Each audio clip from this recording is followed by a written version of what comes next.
अऊज़ु बिल्लाहि मिनश्शैतानिर्रजीम बिस्मिल्लाहिर्रहमानिर्रहीम। अल्लाह तबारक व तआला के नाम से शुरू जो बड़ा मेहरबान और निहायत रहम करने वाला है।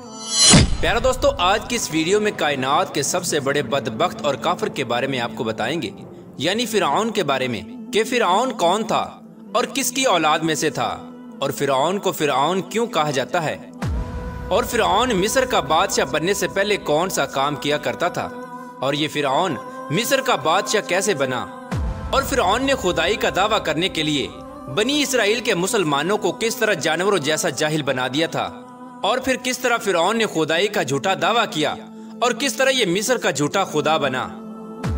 प्यारे दोस्तों, इन तमाम तर सवालात के जवाबात कुरान और हदीस की रोशनी में आज की इस वीडियो में हम आपको बताएंगे। लिहाजा आपसे गुजारिश है कि हमारी इस वीडियो को एंड तक जरूर देखिएगा। प्यारे दोस्तों, वो फिरऔन जिसका जिक्र कुरान पाक में मिलता है, जो हजरत मूसा अलैहिस्सलाम के दौर में पाया जाने वाला फिरऔन था, उसका नाम वलीद बिन मुसअब या मुसअब बिन रय्यान था। बाज़ मुअर्रिखीन ने इस बदबख्त का नाम काबूस भी तहरीर किया है। प्यारे दोस्तों, फिरऔन बदबख्त का ताल्लुक कबीला किब्तिया से था और इसकी उम्र 400 साल हुई। प्यारे दोस्तों, इस 400 साल की उम्र में ना तो ये कभी बीमार हुआ और ना ही कभी इसके सर में दर्द हुआ और ना ही कोई दुश्मन इस पर गालिब आया। प्यारे दोस्तों, इसका चेहरा तांबे की तरह चमकता था, इसी वजह से यहूदो निसारा इसको काबूस कहा करते थे। फिरऔन बादशाह बनने से पहले मेहनत मजदूरी और तिजारत किया करता था। एक दिन ये मेहनत मजदूरी से तंग आकर बाजार की तरफ निकला और वहां पर इसकी मुलाकात हामान से हुई। देखते ही देखते इन दोनों बदबख्तों की मुलाकात दोस्ती में बदल गई। चुनाचे उस वक्त ये दोनों मलऊन काम की तलाश के लिए शहर की तरफ रवाना हो गए, और उन दिनों में शहर के अंदर खरबूजे की खरीदो फरोख्त का काम ज्यादा था। इस तरह ये दोनों बदबख्त एक खरबूजे वाले के पास गए और उससे काम मांगा। चुनाचे उस वक्त खरबूजे वाले ने इन दोनों से कहा कि मेरे खरबूजे ले जाओ और बाजार जाकर बेच आओ। जब ये माल तुम दोनों फरोख्त कर लोगे तो मैं तुम दोनों को खाने के लिए दूंगा। उस वक्त खरबूजे वाले की ये बात सुनकर फिरऔन ने हामान से कहा कि तुम यहीं ठहरो और मैं ये खरबूजे ले जाता हूँ और बाजार में फरोख्त कर आता हूँ। चुनाचे ऐसा ही किया गया। फिरऔन वो खरबूजे लेकर शहर की तरफ चला गया और वहां जाकर फिरऔन ने दुकानदारों से खरबूजे खरीदने का कहा। उस वक्त दुकानदारों ने फिरऔन से कहा कि हम तो सौदा उधार खरीदते हैं और बेचने के बाद इसकी रकम अदा करते हैं, और यहाँ का यही दस्तूर है। चुनाचे दुकानदारों की ये बात सुनकर फिरऔन थोड़ी देर के लिए खामोश हो गया और फिर उसी वादे पर वो सामान फरोख्त करके वापस चला आया, और वापस आकर खरबूजे के मालिक से कहा कि मुझे ये काम अच्छा नहीं लगता। इतना बोलकर फिरऔन वहां से चला गया। अब फिरऔन को किसी अच्छे काम की तलाश थी जिससे फिरऔन ज्यादा से ज्यादा मालो दौलत और रुपया पैसा कमा सके। इसके बाद फिरऔन बादशाह मिस्र के दरबार के अंदर चला गया और उसकी खिदमत में जाके दरख्वास्त पेश कर दी कि मैं बहुत दूर से आया हूँ और मैं बहुत गरीब हूँ और मुझे किसी काम की तलाश है और मैं खाने पीने से भी आजिज हूँ। बराए मेहरबानी अपनी सल्तनत मिस्र के इसी शहर में बतौर फिदवी मुझे कोई काम दे दिया जाए और इस गुलाम को इस जगह पर मामूर फरमाकर सरफराज किया जाए। चुनाचे उस वक्त फिरऔन की ये बात सुनकर मिस्र के बादशाह ने फिरऔन से कहा कि तू कौन सा काम चाहता है। चुनाचे बादशाह की ये बात सुनकर फिरऔन बोला कि मुझे मिस्र के कब्रिस्तान की दरोगी दे दी जाए और इसके बदले में कुछ रकम फिदिये के तौर पर मैं शाही खजाने में जमा करवाया करूंगा और बाकी रकम अपने पास रखा करूंगा, और मेरी इजाजत के बगैर मिस्र के इस कब्रिस्तान में कोई भी मुर्दा दफन ना हो। ये बात सुनकर उस वक्त के बादशाह मिस्र ने फिरऔन को मिस्र के कब्रिस्तान की दरोगी दे दी। चुनाचे इस तरह मिस्र के कब्रिस्तान की दरोगी मिलते ही फिरऔन बहुत खुश हुआ और खुशी खुशी कब्रिस्तान के दरवाजे पर जाकर बैठ गया और इंतजार करने लगा कि अब कौन आता है जो अपने मुर्दों को दफन करता है। प्यारे दोस्तों, कज़ाए इलाही से ऐसा हुआ कि उसी साल मिस्र के अंदर एक खौफनाक वबा फैल गई, जिसकी वजह से मिस्र के बहुत सारे लोग मरना शुरू हो गए।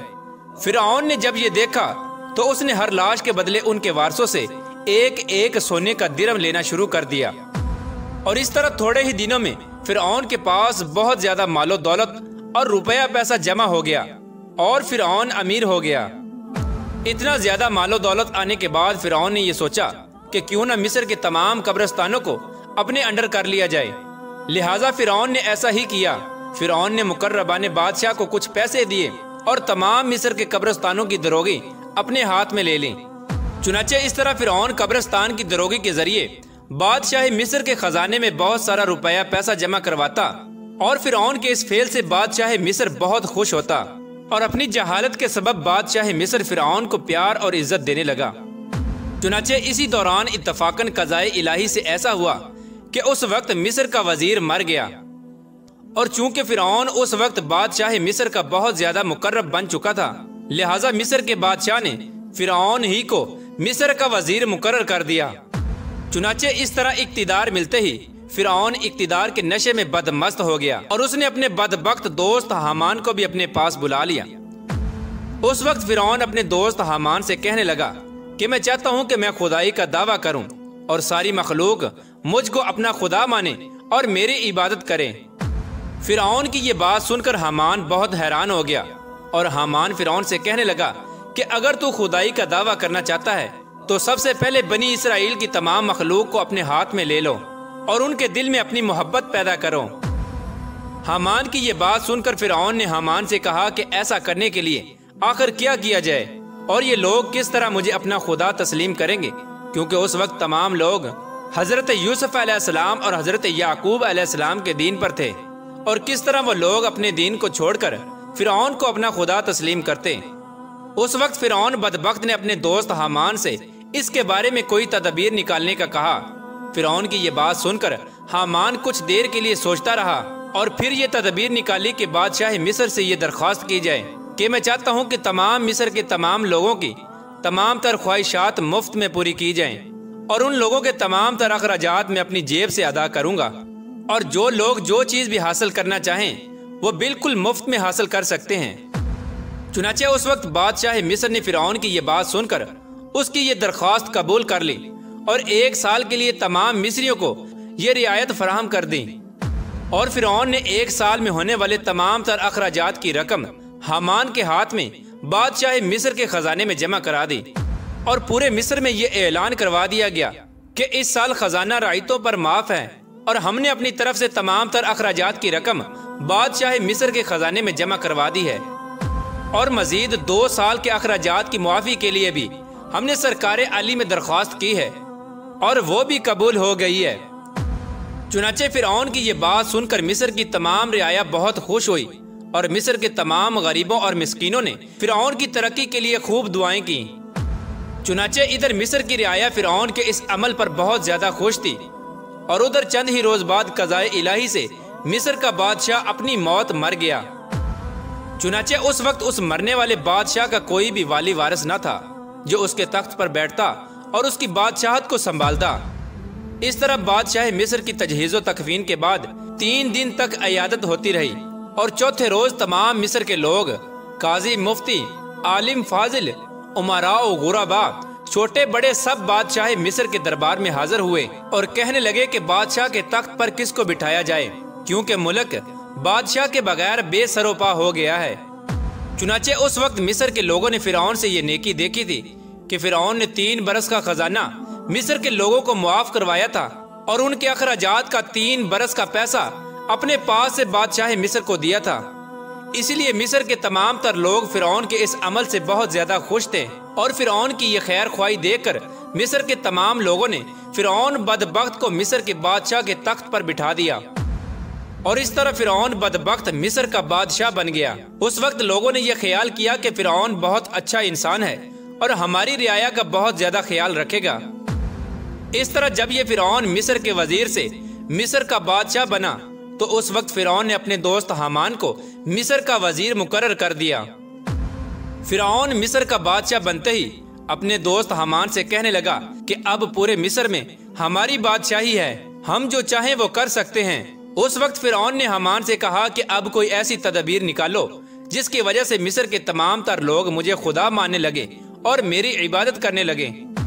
उस वक्त हामान बदबख्त ने फिरौन मलऊन को यह मशवरा दिया कि पहले मिस्र में यह हुक्म जारी किया जाए कि मिस्र के अंदर जितने भी उलमा और फुज़ला दीन की तदरीस कर रहे हैं वो सब के सब दीन की दर्स व तदरीस को ख़त्म कर दें और लोगों के दरमियान इस्लाम की तबलीग का यह सिलसिला बिल्कुल ख़त्म कर दिया जाए ताकि आहिस्ता आहिस्ता तमाम लोग अपने दीन से दूर हो जाएं और अपने दीन से बेखबर हो जाएं और आइंदा आने वाली नस्ल दीन से बेखबर और जाहिल पैदा हो।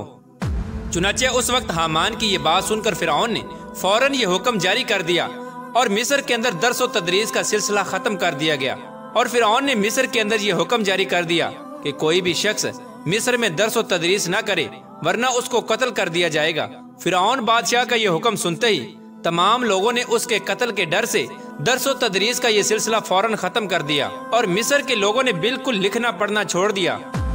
चुनाचे इस तरह दर्स व तदरीस का सिलसिला खत्म होने के बाद वक्त गुजरता गया और वक्त के साथ साथ तमाम लोग जाहिल बन गए और इल्म से दूर हो गए और अपने हकीकी खुदा अल्लाह अज़्ज़ा वजल को बिल्कुल ही भूल गए। उस वक्त मिस्र के लोगों की ये हालत हो गई कि वो जानवरों की तरह जाहिल बन गए। उस वक्त फिरौन ने ये चाल चली कि तमाम मिस्र के लोगों को यह हुक्म जारी किया कि तमाम मिस्र के लोग अपने अपने घरों में बुत बनाकर उसको सजदा किया करें और उसकी पूजा किया करें। चुनाचे फिरौन का यह हुक्म पाते ही एक किब्ती कौम जो कि कसीर तादाद में थे, उन्होंने बुतों की पूजा करनी शुरू कर दी और आहिस्ता आहिस्ता ये बुत परस्ती बढ़ती चली गई और यह सिलसिला 20 साल तक जारी रहा। और फिर इसके बाद फिरौन ने मिस्र में ये ऐलान करवाया और इस ऐलान में ये अल्फाज लोगों के कानों तक पहुंचाए जिसका जिक्र कुरान पाक में यूं मिलता है जिस तरह के अल्लाह तबारक व तआला कुरान पाक में इरशाद फरमाता है, और पस लोगों को जमा किया और लोगों से कहा कि मैं हूँ रब तुम्हारा सबसे बड़ा और बुलंद। प्यारे दोस्तों, इस तरह कई साल तक लोग बुतों की पूजा करते रहे। जब लोग मुशरिक और बुत परस्त बन गए उस वक्त फिरौन ने यह हुक्म जारी किया कि अपने घरों में मौजूदा तमाम बुतों को तोड़ दिया जाए और मुझे खुदा माना जाए और मेरी पूजा की जाए। चुनाचे फिरौन का यह हुक्म मिलते ही तमाम लोगों ने ऐसा ही किया। तमाम किब्ती कौम ने बुतों को तोड़ दिया और फिरौन को पूजना शुरू कर दिया और फिरौन को खुदा मानने लगे। लेकिन किब्ती कौम के अलावा दूसरा कोई भी फिरौन को खुदा नहीं मानता था।